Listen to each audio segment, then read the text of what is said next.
What's going on, everyone? I'm Jaren, and happy 2026.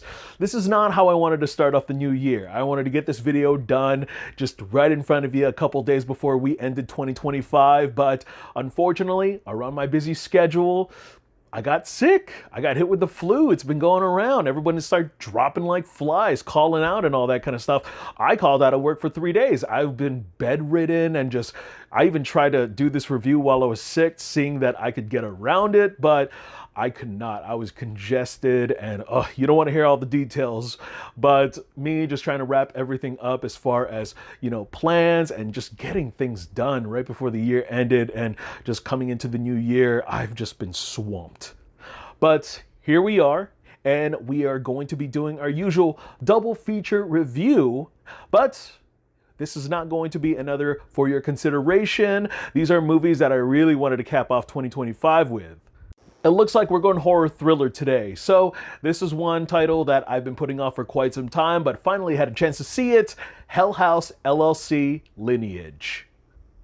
After a near-death experience, Vanessa Shepard faces nightmares in Abaddon. As mysterious deaths begin to occur around her, she discovers her connection with the Abaddon Hotel, the Carmichael Manor, and decades of unexplained murders. Writer-director Stephen Cognetti returns for the fifth and possibly final installment to the Abaddon legacy. Now, I definitely remember a few years ago with that I've heard about the first Hell House through my Instagram film community, and I finally stumbled onto it on Tubi, gave it a shot, and I surprisingly really liked it. It was probably around COVID time that I saw the movie, and at the time, I had no idea that they've already spawned like 2 more sequels. But I was pretty reluctant about seeing those because I was actually surprised with how much the first one actually scared me, that we all know how sequels are when it comes to the found footage genre.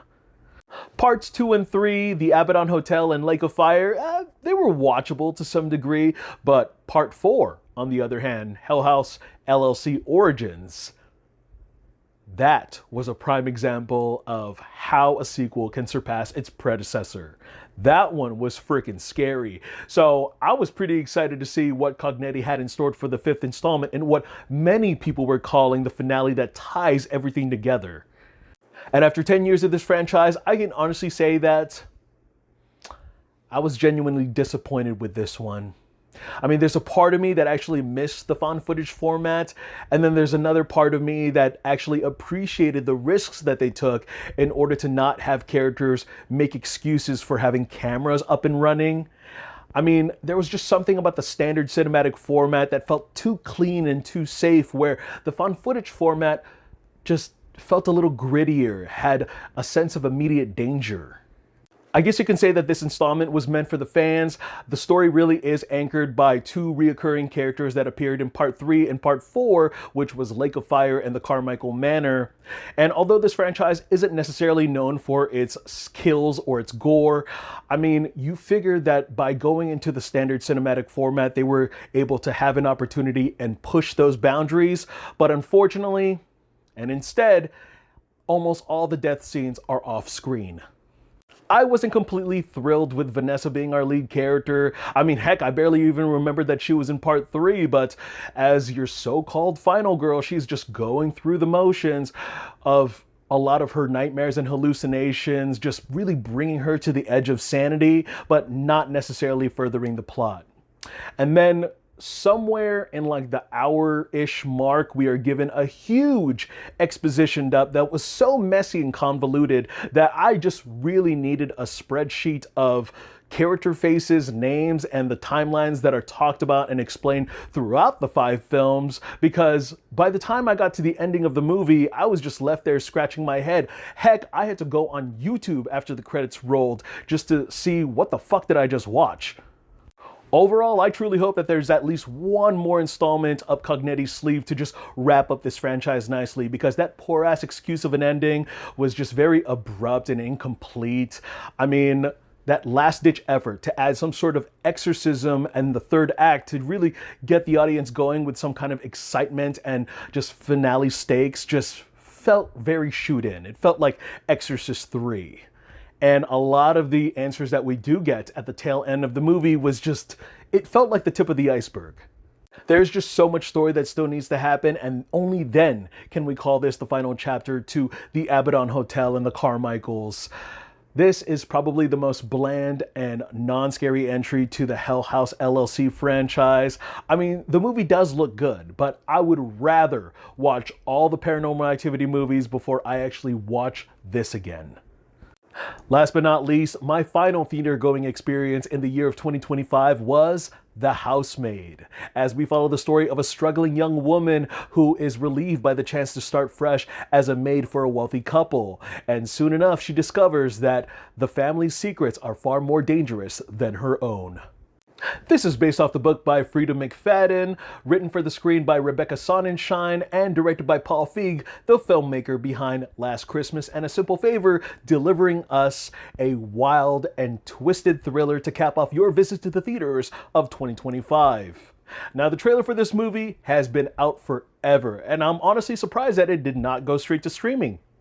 Sydney Sweeney, America's It Girl, has undergone a lot of public backlash where many journalists have assumed was the result of her recent blockbuster flops. And I'm here to tell you that Sweeney has definitely broken through that cursed streak because, let's just face it, Sweeney is always going to conquer when it comes to the thrillers and the horror genre.